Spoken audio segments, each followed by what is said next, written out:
smack the string. Kind of like smacking lips. Yeah. Fishtail. You see cellists do it a lot. Things are so much easier on the cello because it works with gravity. So first thing I do is put metronome on 60. All these things have to be done with the metronome because when you play, all these muscle impulses have to be done in certain time, right? In certain frame.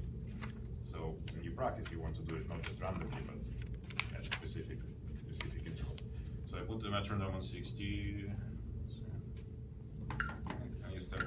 I usually start with the second finger because it's easier to kind of wave it around. So you go 1, 2, and 3, 4. So it's 4 beats to a ball. 1, 2, and 3, 4. So the important part is on and you throw the finger back as a light impulse, not stretching back, but throw it back. Most people, when they have problems with articulation, is because these muscles are not developed. The muscles that bring the fingers back. And so the back motion is like sluggish. Right? You want it super fast, like an electric shock. So you go 1, 2, and 3, 4. So if you do it right, you should hear a very satisfying smack. Right, so 1 and 2 and 3, 4. 1, 2, 2 and 3, 4. 1 and 2 and 3. So you kind of wiggle it around, move it around. Then 1 beat before you get into the frame, throw it back, and 3, 4. 1 and 2 and 3, 4. Then you do it with other fingers. And 2 and 4. All fingers. Next step is you learn to do it faster, and you do it once per beat. So basically you have to think faster.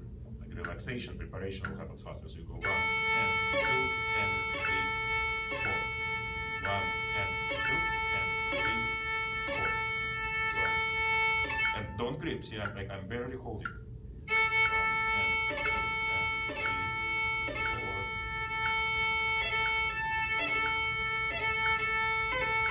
Right?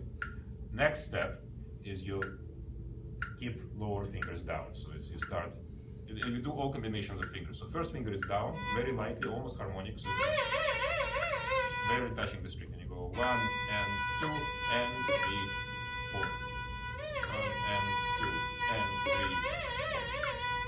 4. 1 and 2. So you should be. A lot of people actually have these fingers attached. It's a very common problem. See, the first finger. One of the the more I travel and teach in different places, the more students I see. The collection of problems is always the same. There's just some people have more of this, some people have more of that, but problems are all the same, and it's very easy. Like the reason is actually very simple. We are not built to play violin, and so all the errors that we make are natural errors, right? One of the most common errors is putting first finger down like this, kind of with this going under the violin. That messes up the whole hand position. Right? So I always tell that the first finger goes on the inside of the string, as if you're trying to pluck it. Always on the inside. Then it slides much easier. See, if I go, that's it, I'm stuck. If I go on this side, nothing. Yeah? So, one reason that these fingers get glued is when you put first fingers like this, see, it pushes the bass part towards the middle finger and then you can't move. So you always make space here, relax space. So you make sure that your second finger can wave easily next to the first. And you go 1 and 2 and 3, 4. 1 and 2 and 1. So you go 1, 2, 1, 3, 1, 4. 2, 3, 2, 4, 3, 4. So all combinations.